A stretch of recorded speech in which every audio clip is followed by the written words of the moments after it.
one of the things that we've seen through the course of the pandemic, or a side effect of the pandemic for businesses, whether it's aviation or travel and hospitality, it's just not that aspirational for people to want to work in these industries, given what we saw happen through the course of the pandemic. Is that a That's getting a lot better. For you? By the way, that's been a challenge for time and eternity. I've been in this industry a long time, 40 years or so, and that's been an industry issue, which is people in many cases look at other industries as more aspirational, whether that's technology or venture capital or things that I always say, like, suck all the oxygen out of the room, and they don't think about our industry as having the diversity of opportunity and the upward mobility that it does. I mean, my first job was basically plunging toilets at hotels. I run one of the biggest companies on earth.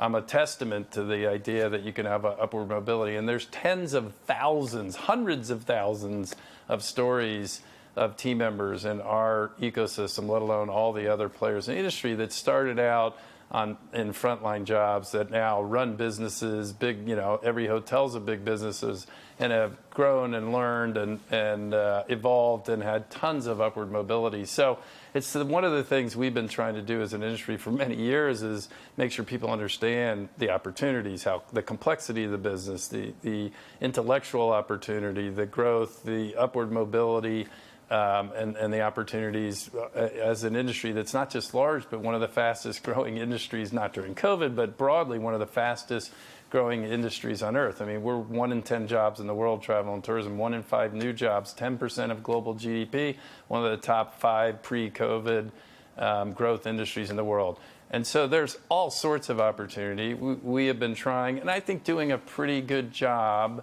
of getting that message out. COVID didn't help. Okay, COVID, scared everybody in a lot of ways, but it was particularly painful in travel and tourism. But we're to the other side of COVID.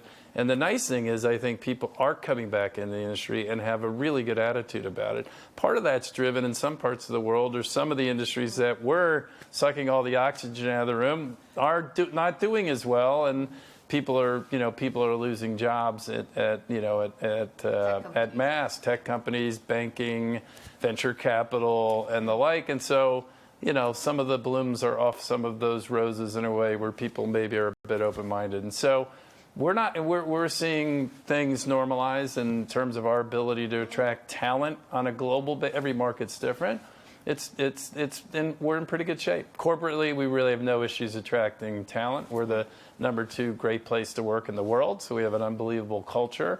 And on the front line, it was difficult during COVID for sure, and coming out of COVID, but we're getting there. We're not all the way back. Every market's different, but I'd say we're largely back to where we want to be. Not quite, but almost. Speaking of opportunities, and I want to talk to you about the kind of product innovations, adjacencies that you are looking at. Some of your competitors are looking at things like yachts, etc. Yes. What are you looking at?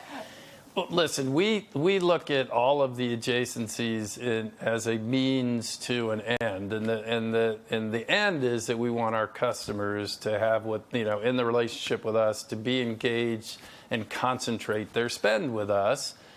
And we do that generally through Hilton Honors, through our loyalty program. And so we look at a lot of different things that we do that are not the core business to continue to further that engagement, to get higher and higher levels of loyalty, and thus bigger share of wallet. And we've, I think, done a really good job.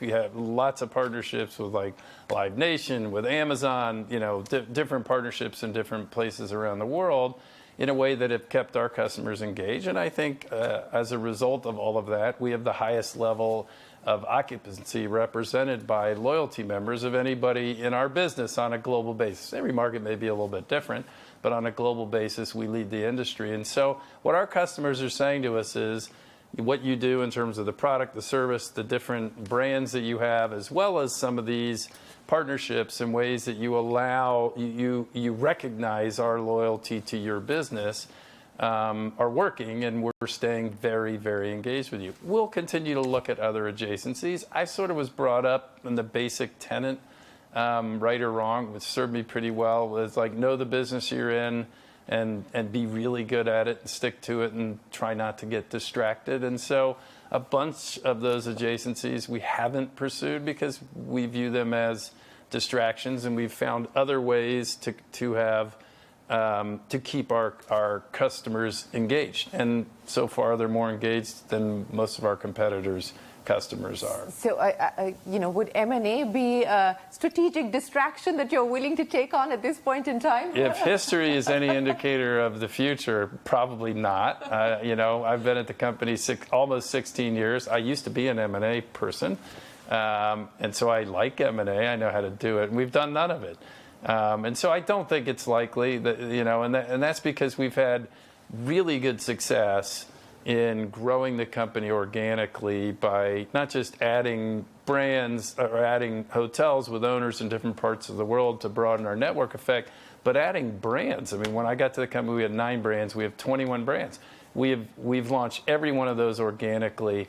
Why do I like that better? Because my own view is we can deliver more on exactly what the customer wants, and from the standpoint of a modern approach to meeting customers' demands, because we custom design each of those brands at those incremental price points that we add exactly the way that we think they want it, because we're in constant interaction with our customers. And so I would be remiss in not saying on CNBC what I say everywhere I go.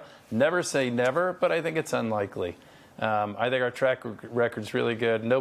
I think it's fair to say nobody's developed more brands than we have, done it well, and all our brands are very high performing. So our customers are saying they like the way we do it. So if M&A is off the table, what else is sparking interest, pun intended? Sparking interest? Well, Spark is sparking interest. We're in India. I don't see us bringing Spark to India soon. Why not? I just don't think we're ready for it here at Hilton. The market at some point may be ready for it, but we're certainly launching it in the United States. My guess is it will be off to Europe in the not too distant future. I honestly believe, and I'm sure our competitors would have a counterpoint to this.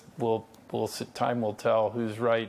I think I'll be right, but I think it's probably the most one of the simpler things we've done, but one of the most disruptive things we've done, because we're playing in a space which we haven't played in, that being economy or premium economy, but we're doing it in a way that really there is no brand that can offer the customer what we're going to offer, which is a very consistent level of product and service. Because by definition, if you go look at the biggest economy brands in the world, no matter where they are, it's a very high beta experience in terms of the physical product.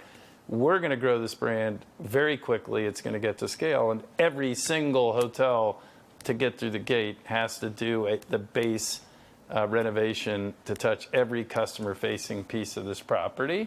And so when customers walk into a Spark, it's going to be a Spark. It's going to be clean, neat, refreshed in every element of what they experience in that hotel. Nobody else can really do that. And so we believe that a customer, even at that price point, using the U.S. as sort of the first market, at a $70 to $80 price point, customers deserve to be able to have a great stay. And we're going to give it to them. Chris Nassetta, it's been an absolute pleasure. Many thanks for joining us here on CNBC-TV18 on the Global Dialogue. We look forward to having you back here in India. Sounds great. Great to be here. Thanks again for having me. Well, that's it then on this edition of the Global Dialogue. We'll see you again next week. Till then, from all of us here on the team, goodbye and many thanks for watching.